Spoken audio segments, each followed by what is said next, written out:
오늘 하나님께 주신 말씀은 누가복음 23장 26절부터 38절까지 말씀입니다. 교독하도록 하겠습니다. 26절 하나님의 말씀입니다. 그들이 예수를 끌고 갈 때 시몬이라는 구레네 사람이 시골에서 오는 것을 붙들어 그에게 십자가를 지워 예수를 따르게 하더라. 또 백성과 및 그를 위하여 가슴을 치며 슬피 우는 여자의 큰 무리가 따라오는지라. 예수께서 돌이켜 그들을 향하여 이르시되 예루살렘의 딸들아 나를 위하여 울지 말고 너희와 너희 자녀를 위하여 울라. 보라, 날이 이르면 사람이 말하기를 잉태하지 못한 이와 해산하지 못한 때와 먹이지 못한 젖이 복이 있다 하리라. 그때 사람이 산들에 대하여 우리 위에 무너지라 하며 작은 산들을 대하여 우리를 덮으라 하리라. 그런 나무에도 이같이 하거든 마른 나무에는 어떻게 되리요 하시니라. 또 다른 두 행악자도 사형을 받게 되어 예수와 함께 끌려가니라. 해골이라 하는 곳에 이르러 거기서 예수를 십자가에 못 박고 두 행악자도 그렇게 하니 하나님 좌편에 있더라. 이에 예수께서 이르시되 아버지 저들을 사하여 주옵소서. 자기들이 하는 것을 알지 못함이니이다 하시더라. 그들이 그의 옷을 나누어 제비 뽑을새 백성은 서서 구경하는데 관리들은 비웃어 이르되 저가 남을 구원하였으니 만일 하나님이 택하신 자 그리스도이면 자신도 권할지어다 하고 군인들도 희롱하면서 나와 신 포도주를 주며 이르되 내가 만일 유대인의 왕이면 내가 너를 구원하라 하더라. 그의 위에 있는 유대인의 왕이라 쓴 패가 있더라. 아멘. 제가 30여 년 전에 위스콘신에서 유학생 시절일 때 제가 예수님을 만나기 전에는 저는 예수님에 대해서 아무런 관심이 없었습니다. 제가 예수님을 알려고도 시도를 한 적이 없었어요. 근데 처음에는 사람들을 만나기 위해서 그 당시에는 교회가 유학사 이민사의 중심이었으니까 교회를 이따금 가보았어요. 그리고 그 한인교회에서 학생구역이 드디어 만들어져서 그 학생구역에서 이따금 저와 한 사람을 초청을 했어요. 별 할 일이 없으니까 밥을 먹을 때 특별히 초청을 하면 같이 밥을 먹고 성경 공부할 때 저는 옆에서 무엇을 했는지 아십니까? 딴전을 피고 신문을 뒤적거렸다고. 제가 2019년에 저도 잊고 있었는데 2019년에 한국 방문했을 때 그 역정에 부인 되시는 집사님께서 저에게 상기시켜 주셨어요. 옆에서 신문을 뒤적거리고 있었다.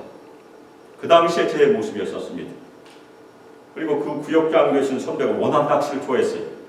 그래서 구역식들과 자주 낚시를 갔는데 제가 처음 낚시 간 날 엄청나게 고기를 많이 잡아버렸습니다. 그래서 낚시꾼이 됐어요. 제가 낚시를 굉장히 좋아했었습니다. 위스콘신에서 제가 막내들이고 낚시를 자주 다녔거든요. 그래서 우리 막내가 낚시꾼이 돼서 지난주에 막내가 메인주에 가서 열심히 낚시를 했다고 합니다. 그래도 저는 예수님과 거리가 아주 멀었어요. 간혹 구역 모임에 가면 찬양을 부를 때 제가 기타 반주를 했었습니다. 제가 어깨 너머로 기타를 배웠었으니까. 그래도 아무리 찬양을 해도 전혀 감흥이 오지 않았어요. 그냥 기타만 쳐줬습니다. 그러다가 어느 구역 모임에서 어느 유명한 목사님의 간증을 들었어요. 그 목사님이 중이 되려다가 3년을 절에 가서 중이 되려다가 실패했다는 얘기를 들었어요. 다른 얘기도 아니에요. 그 얘기예요. 근데 제가 불교 신자였으니까 그것이 제 마음을 이상하게 움직였습니다. 그래서 그 목사님이 말씀하신 예수님이 누구인가 궁금해서 성경을 읽기 시작한 것이 제 새로운 인생의 시작이었습니다. 제가 성경을 읽다가 예수님을 알게 됐고 몇 개월 씨름을 했었어요. 그 씨름 끝에 결국 예수님을 믿고 교회를 출석하기 시작했고 그 다음에 제가 세례를 받고 예수님을 따르는 제자가 돼서 오늘에 이른 것이 제 새로운 인생의 이야기입니다. 우리 모든 성도들도 인생 가운데 예수님을 만난 경험이 다 있을 것입니다. 오늘 말씀에서는 아주 특별한 경험을 한 사람이 등장을 해요. 예수님께서 십자가를 지시고 가시는 길에서 예수님을 만난 경험을 한 남자. 그 사람은 예수님 대신 십자가를 진 사람으로 오늘까지 저희가 알고 있습니다. 아마도 복음이 선포된 모든 곳에서는 그 사람의 이름을 다 기억하게 될 것입니다. 그 사람이 우리에게 무엇을 보여주고 있습니까? 그것이 오늘 중요한 주제. 예수 그리스도를 따르는 제자들을 저희가 생각해 볼 수 있는 그런 이야기입니다. 그래서 오늘 말씀을 통해서 예수 그리스도의 제자들이 따르는 그 제자들을 다시 한번 마음에 새기시길 바라므로 오늘 말씀을 같이 살펴보겠습니다.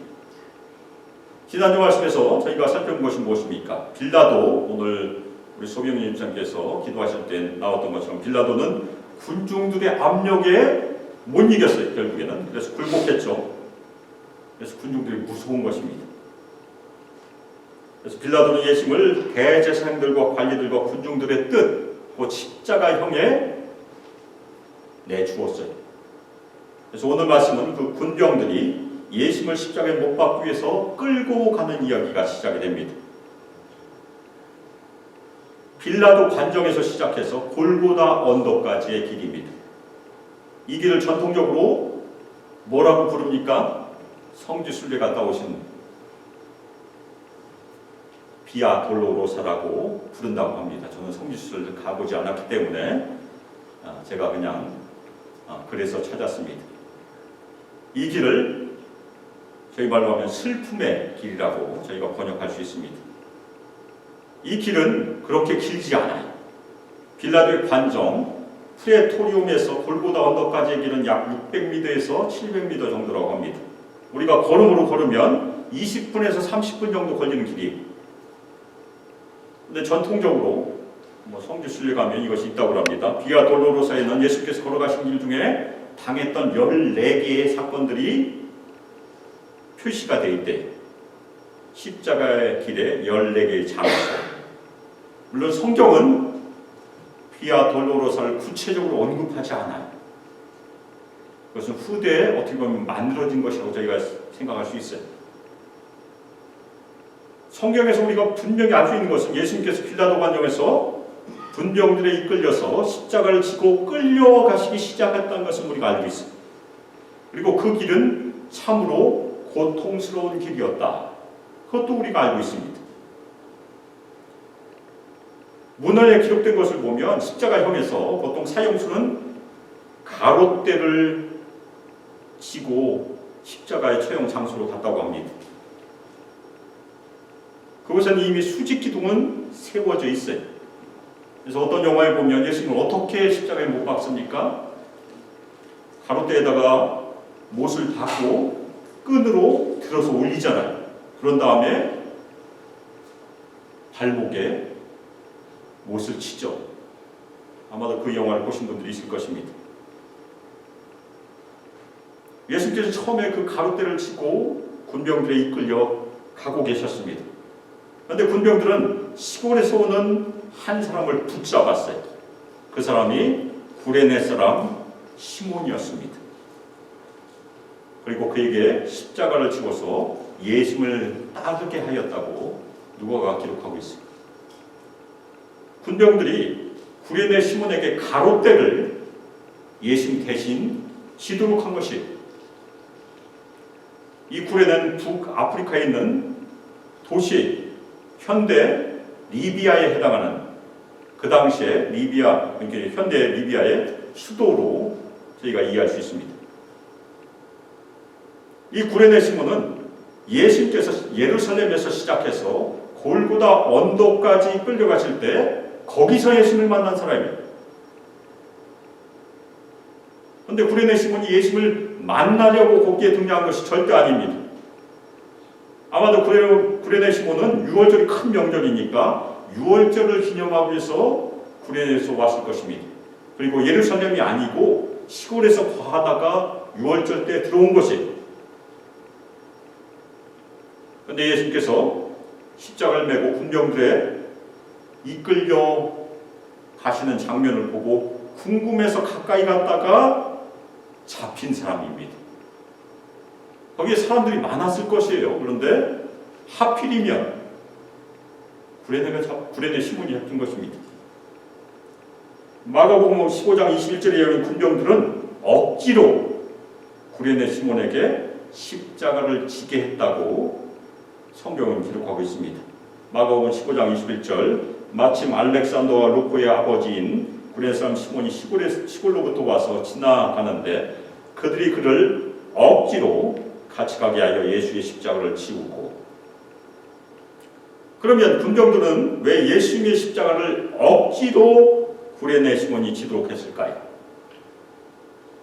누가는 생략하고 있지만 마가복음 15장 15절에 의하면 빌라도가 예수님을 십자가형에 넘겨줄 때 예수님에게 채찍질을 하도록 하였어요. 예수님께서는 늦은 밤에 체포되셨습니다. 밤새도록 신문을 당하셨어요. 잠을 자지 못하신 것입니다. 그리고 십자가형을 언도받고 채찍질을 당하심으로 기진맥진하셨다는 얘기. 이 당시에 예수님의 상태는 스스로 십자가의 가롯대를 치실 수 없는 상태이거나 치셨더라도 예수님의 걸음이 너무나 느려서 군병들이 구레네 시몬에게 억지로 십자가를 진 것이 아닌가 저희가 추측할 수 있어요. 그런데 예수님의 길에는 많은 사람들이 등장합니다. 이 고난의 길, 슬픔의 길을 따르는 많은 사람들이 있었어요. 그런데 이 모든 사람이 예수님의 죽음을 슬퍼한 것이 아니에요. 아마도 앞으로 일어날 일에 대해서 그냥 구경하는 사람일 수도 있어요. 그런데 오늘 말씀에 등장하는 또 한 그룹의 여자들이 있습니다. 예수를 위하여 가슴을 치며 슬피 우는 여자들. 그 여자들이 예수님을 따라오고 있다고 누가가 기록하고 있습니다. 이 여자들이 왜 가슴을 치며 슬퍼했을까요? 아마도 이 여자들은 예수님께서 많은 병자들, 귀신 들린 자들 불쌍히 여김으로 치유하신 것을 보았거나 들었을 것입니다. 그리고 예수께서 일주일 동안 성전에서 가르치셨으니까 예수님의 입을 통해서 증거되는 하나님 나라의 복음을 기쁘게 들었을 것입니다. 그런데 그 선하신 예수님께서, 아무 죄도 없는 예수님께서, 아무 악한 일도 하지 않은 예수님께서 죽임을 당하신다니까 가슴을 치며 슬퍼하고 예수님의 그 힘든 걸음을 지금 따라가고 있는 중입니다. 그런데 예수께서는 그 여자들을 돌아보시면서 말씀하셨어요. 예루살렘의 딸들아, 나를 위하여 울지 말고 너희와 너희 자녀를 위하여 울라. 이 말씀은 하나님의 아들 예수 그리스도를 거절한, 예수 그리스도를 배척한 예루살렘에 큰 심판의 재앙이 오고 있다는 주님의 예고의 말씀이에요. 우리가 보통 너희 자녀를 위하여 울라 하면 너희 자녀를 위하여 기도하라라고 이렇게 적용할 때가 많은데 원래 말씀은 그것이 아니라는 얘기입니다. 너무나 슬픈 얘기. 하나님의 아들을 받아들이지 않고 오히려 이방인의 손을 빌려서 하나님의 아들을 죽이는 예루살렘에 큰 심판이 있다는 얘기입니다. 예수님께서는 앞으로 닥칠 예루살렘의 운명 때문에 예루살렘의 여자들이 겪어야 될 큰 환난을 지금 예고하시는 것입니다. 그래서 29절을 보면 뭐라고 말씀하십니까? 보라, 날이 익으면 사람이 말하기를 잉태하지 못한 이와 해산하지 못한 배와 먹이지 못한 젖이 복이 있다. 이 날들은 하나님의 심판의 날을 상징하는 말입니다. 그래서 예루살렘의 멸망의 심판이 가까우고 있다. 그것을 주님께서 예고하신 것이 잉태하지 못하는 이, 해산하지 못하는 배, 먹이지 못한 젖은 임신하지 않았거나 아이가 없는 여자를 지칭하는 말이지 않습니까? 보통 때는 그런 사람들을 우리가 복이 있다고 하지 않아요. 그런데 이 심판의 때에는 오히려 그런 사람들이 복이 있다는 얘기입니다. 아이가 없는 여자가 복이 된다고 지금 말씀하신 것입니다. 심판의 때에는 우리가 상상해 볼 수 있어요. 자신이 고통받으실 때 자기 옆에서 자기 자식이 고통받고 있는 것을 눈으로 보는 어머니의 고통은 얼마나 크겠습니까? 예수님께서 그것을 말씀하신 것입니다. 아이를 낳지 못하거나 아이가 없는 여자는 적어도 그런 고통은 겪지 않는다는 얘기입니다. 자기 자녀들이 바로 옆에서 고통 가운데 죽어가는 것을 보지 않는 그런 복이 있다는 얘기. 아주 비극적인 얘기입니다. 누가복음 21장 23절에서도 이미 경고하셨어요. 큰 환란이 닥치게 되면 쉽게 도망치지 못하는 연약한 아이들과 임산부에게 큰 어려움이 있게 될 것이다. 장차 예루살렘은 멸망하게 될 것입니다. 그때 빨리 도망가지 못하는 연약한 예루살렘의 여자들과 아이들이 큰 환란을 당할 거라는 경고의 말씀이 실제 AD 70년에 그것이 이루어지게 됩니다. 그 다음 말씀 더 비극적이에요. 주님께서 말씀하세요. 그때 사람이 산들을 대하여 우리 위에 무너지려 하며 작은 산들에 대하여 우리를 덮으라 하리라. 이 외침은 당한 환란이 너무나 극심해서 외치는 소리예요. 차라리 산들이 우리를 덮어서 작은 산들이 우리를 덮쳐서 극심한 환란과 고통을 더 겪지 말고 하나님의 진노의 심판을 더 겪지 말고 자신의 생명을 속히 끊어달라는 그런 부르짖음이에요. 하나님의 아들을 거절한 예루살렘에 그런 환란이 닥칠 것이라는 얘기입니다. 그래서 주님께서 말씀하세요. 푸른 나무에도 이같이 하거든 마른 나무에는 어떻게 되리요? 이 푸른 나무는 누구를 상징합니까? 바로 죄 없으신 생명의 주인 되신 예수를 지칭하는 말입니다.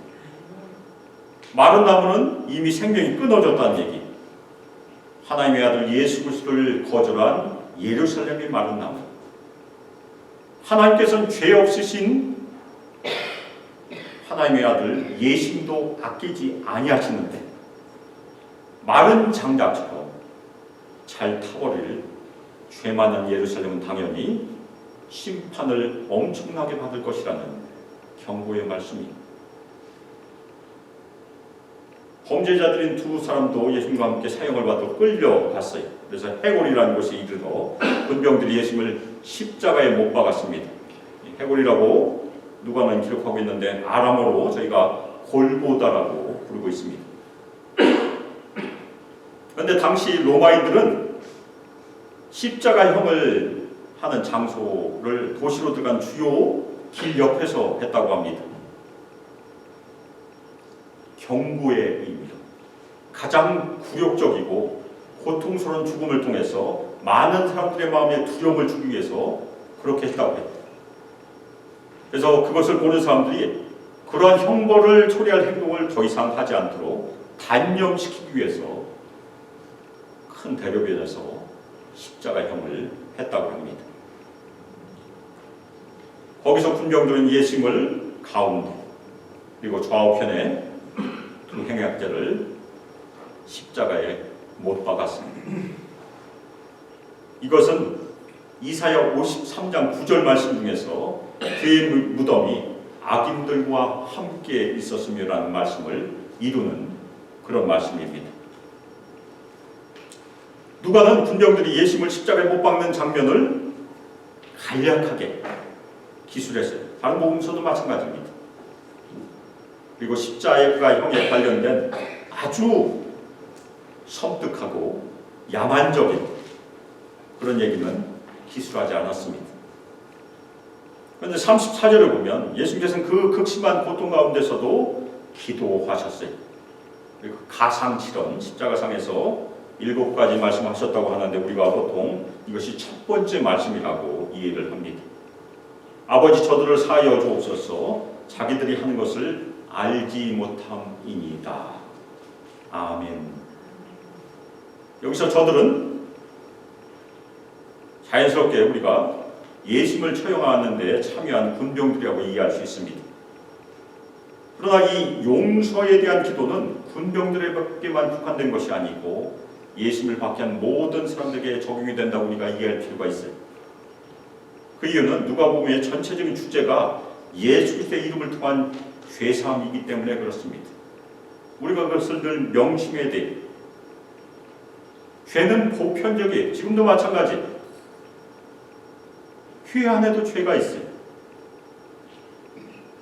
그래서 알지 못하고 악한 행동을 하는 자들을 하나님께서 용서해달라고 하는 기도는 우리 예수님의 제자들이 예수님을 본받아 오늘도 해야 되는 기도라는 말씀입니다. 왜냐하면 지금도 세상에서나 교회 안에서나 알지 못하고 남을 해하는 사람들이 있기 때문에 알고 행하는 사람은 진짜 무서운 사람이에요. 그런 사람들은 아예 피해야 되는 것이고 알지 못하고 우리가 많은 잘못을 저지르는 것이 사실이지 않습니까? 그리고 또 하나 중요한 것은 아직까지도 구원의 문은 열려있다는 얘기입니다. 우리가 열심히 하나님께 기도할 때 하나님께서 그들의 마음을 열어주셔서 자신의 악함과 죄를 회개함으로 예수 그리스도의 이름을 부른 자는 누구든지 구원을 얻을 수 있기 때문이에요. 아멘입니까? 그래서 우리가 먼저 구원을 받은 것입니다. 이 예수의 기도는 또 이사야 53장 12절의 말씀을 이룬 것이 그 안에 보면 그러나 그가 많은 사람의 죄를 담당하며 범죄자를 위하여 기도하였느니라 라는 말씀이 있는데 그것을 이루는 말씀입니다. 예수님께서는 십자가에 못 박혀서 용서하는 기도를 하고 계시는데 그 밑에서는 군병들이 무엇을 하고 있었습니까? 예수님의 옷을 나눠 제기 뽑고 있었어요. 세상은 그렇게 돌아가고 있어요. 지금도 그렇게 돌아갑니다. 생명의 주인 되신 예수님을 전혀 알지 못하고 여전히 악한 행동을 하는 사람들이 많이 있다는 얘기입니다. 그리고 이 장면은 예수님께서 십자가상에서 걸고 벗겨져서 수치와 고통을 당하셨다는 것을 우리에게 알려주고 있습니다.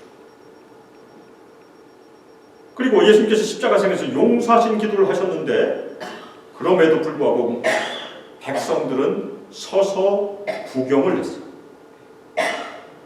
군중들은 예수님에 대해서 무지함으로 그냥 구경만 하는 사람들입니다.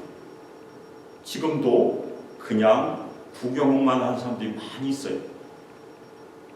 무지함 때문에. 그 다음에 등장한 사람이 누구입니까? 관리들입니다. 예수님을 비웃으면서 말했어요. 저가 남을 구원하였으니 만일 하나님이 택하신 자 그리스도이면 자신도 구원할지어다. 이 사람들은 예수님께서 이미 하신 일에 대해서 지식을 가지고 있었어요. 예수님께서 병자들을 고치시고 귀신들을 쫓아내신 것을 보거나 들어서 알고 있었습니다. 그러나 생명의 주인 되신 예수님을 아는 데까지는 이르지 못했다는 얘기. 이 관리들은 하나님의 택하신 자 그리스도가 이 땅에 오신 중요한 목적을 전혀 알지 못한 사람입니다. 예수님께서 이 땅에 왜 오셨습니까? 지금도 동일한 질문을 우리가 해야 되고 동일하게 대답을 해야 됩니다. 예수님께서는 자신의 생명을 들여서 많은 사람을 구원하시기 위해서 대속물이 되시기 위해서 이 땅에 오셨어요. 그런데 이 사람들 또한 생명의 주인 되신 예수님에 대해서 무지함으로 조롱하고 있는 것입니다. 지금도 이 무지함 때문에 예수님을 조롱하는 사람들이 많이 있어요. 저도 예수님 믿기 전에는 그런 사람이었었습니다. 군인들도 예수님을 희롱하면서 예수님께 가까이 가서 예수님께 신포도주를 주었습니다. 이 신포도주는 취하게 하기보다는 오히려 극심한 갈증을 해소함으로 기력을 회복하기 위한 그냥 물고 같은 것이 여자들이 마시는 포도주라고 생각하시면 됩니다. 신포도주는 취하게 하여 고통을 덜어준 것이 아니고 기력이 다 했는데 약간 회복이 됐다는 것은 무엇입니까? 십자가의 고통을 더 오래 겪게 하는 아주 잔인한 도구란 얘기입니다. 이 군병들도 무지하여 알지 못해서 계속해서 예수님께 악한 행동을 하고 있는 것입니다. 그 다음에 군병들이 뭐라고 얘기합니까? 네가 만일 유대인의 왕이면 네가 너를 구원하라. 유대인의 왕이라고 하지만 예수님께서 로마 총독 앞에서 공식적으로 고발당한 혐의죠. 예수님의 공식적인 죄명이 예수님의 십자가 위에 달려 있었으니까. 이들은 무엇을 조롱하고 있습니까? 유대인의 왕이 아주 가련하게 아무런 힘도 없이 십자가에서 죽을 수 있냐?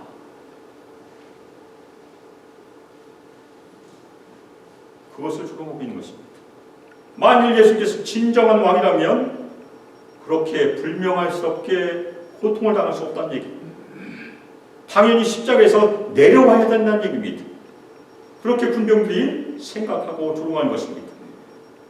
지금도 마찬가지. 세상 사람들은 강한 것을 좋아해. 약한 것을 좋아하는 사람은 이상한 사람들이. 근데 예수님께서는 약함을 통해서 하나님의 뜻을 이루셨다는 것이 주님의 신비라는, 주님의 비밀이라는 그런 말씀입니다. 예수님의 위에는 있는 유대인의 왕이라 쓴 패가 있었어요. 예수께서는 진정한 왕으로 이 땅에 오셨습니다. 그런데 그 진정한 왕이신 예수님은 우리 모두를 구원하시기 위해서 자신의 생명을 드리셨어요.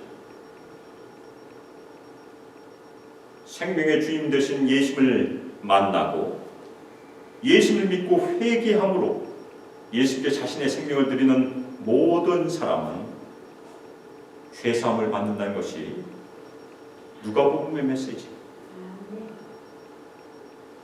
서두에 제가 구레네 시몬에 대해서 말씀드렸어요. 구레네 시몬은 예수님의 십자가를 대신 지고 골고다 언덕까지 갔겠습니까? 아니면 중간에 쉬었겠습니까?